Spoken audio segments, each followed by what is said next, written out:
Now for any sheath and quiver, the strap or the loop should be absolutely the thickest part of the system. The reason is because that's where the weight is hanging from and gravity is pushing things down. So you want something thick enough to support that weight. I like to use the neck part of the animal, the very top of the neck.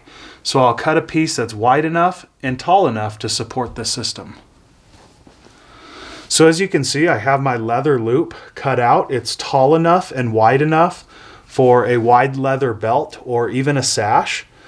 It is not secured yet. The way that I secure this is with a leather lace, and I just sew in and out, just like we did down here and up top, but we have wider cuts and they're more spaced out. So I do this with an awl, and you can see that pattern on this sheath here. The cut is wider and they're more spaced out, each lace. So I'll just work around. I start off in the front of the sheath and I work my way around the back. So I have my first cut through, and I can't stress the importance of opening up this mouth where the knife will drop into. You do not want to cut through both pieces of leather or both sides, just one side. Like I said, we're going around and we'll end in this back. So just separate the opening, and if you have to, go slow, feel around, and you'll be fine. So I take that lace and I just push it through with another bone awl.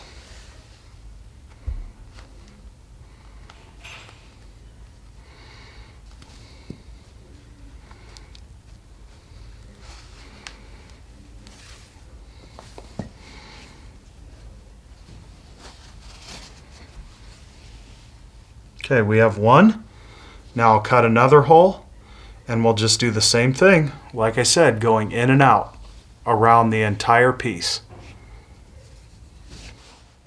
Another thing that I want to show you is, even though this longer end is on the inside, I'm not poking from the inside out. I'm poking from the outside in, and I'll be feeding it through the inside out. So I hope that makes sense. And the reason why I'm doing that is because this outside is the first thing people see, not the inside. So I want this lacing to be nice and straight, or as straight as possible. So again, I poke from the outside in, and then I feed that lacing from the inside out.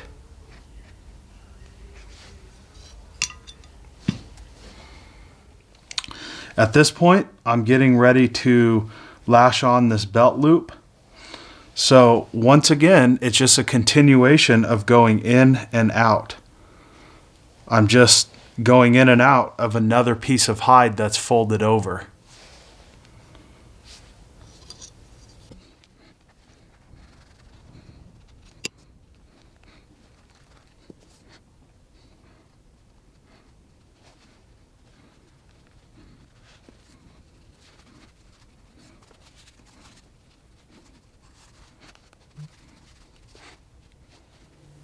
Here we are. This sheath is just about complete. I have this loop sewed on the back. It's nice and tight, nice and secure. You can see how that lashing turned out. It's very straight. Everything's looking really good. So at this point, it's time for me to finish this project. What I'll do is cut my fringe on the top, on the bottom, and then I like to add a decorative piece around this lacing. I usually put a piece of turquoise or argillite on it, and it just adds that much more character. When you cut your fringe, as well as the triangular decoration on the top and on the bottom, work slow. Work slow and pay very close attention to where you're working. Constantly check your work. On the underside, it would be a shame if you came this far only to ruin the entire project.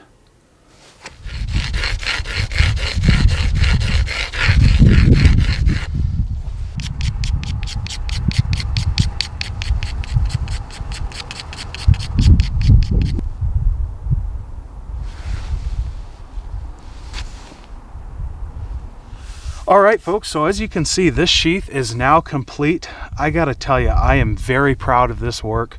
I think it turned out absolutely fantastic. We have our decorations added. So I have those triangles cut at the top and on the bottom, the fringe as well. And additionally, we have that red argillite stopper. The unique thing about this argillite is it's actually two-toned. It has two different colors. So we have the red, but on the underside, as you can see, we have a peach color, and that's quite rare with this specific quarry. So every once in a while we pull out these two-tone colors, and in my opinion, it just adds that much more character. But the red seems to really go and blend in well with this specific style. I know I'll get some questions about the materials I use for the knife. I want to first say the knife sits deep, well, fairly deep into the sheath. That's the way I like it. If I decide to deploy it, I can just pull the lanyard and remove it with ease. So the materials I use are jasper for the blade, and that is set in pitch glue. So the pitch glue consists of pine sap, charcoal, and plant fiber. The handle is African acacia, and then finally the lanyard is twisted yucca. So we just push that down and it sets real nice. Here's how it sits on the belt. Nice and secure. Looking good.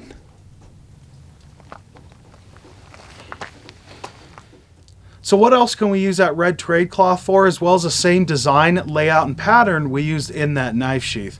And I'll first start off with the red trade cloth. So as you can see here, I have a plain style bow. This is a shallow double curve design, and it pulls 50 pounds at 20 inches of total draw length. But I use that trade cloth as a handle wrap and then further secured it down with a thin strip of brain tan leather. I can do the same thing for the mid limbs as well as the tips. This trade cloth definitely comes in handy, and we can use it for multiple and various projects. It's quite versatile. Around me, I have another plain style project, and this is a bow and arrow case. So in front, we have our bow case, and then attached to that and underneath is our arrow case. The reason I'm showing this is because we use that same exact design, layout, and pattern for that knife sheath, just in a larger system. I got to tell you folks, this is a lot of work. With that knife sheath, quite honestly, it took, what was it, about a day and a half of total labor, and that's with frequent breaks in between. With a system like this, you're looking at 16 to 18 hours of total labor.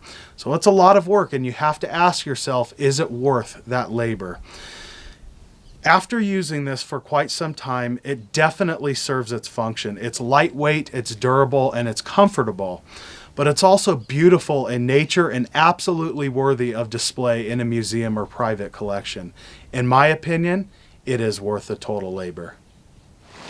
All right, folks, so that is just about going to wrap up this video series on making and reproducing a plains style knife sheath.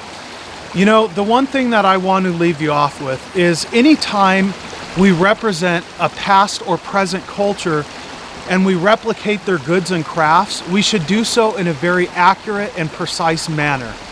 In other words, the item should not only represent a basic common functionality, but it also should be beautiful and elegant in nature. It should look like an art. It should look like an artifact. And that's very important for me to share with you folks.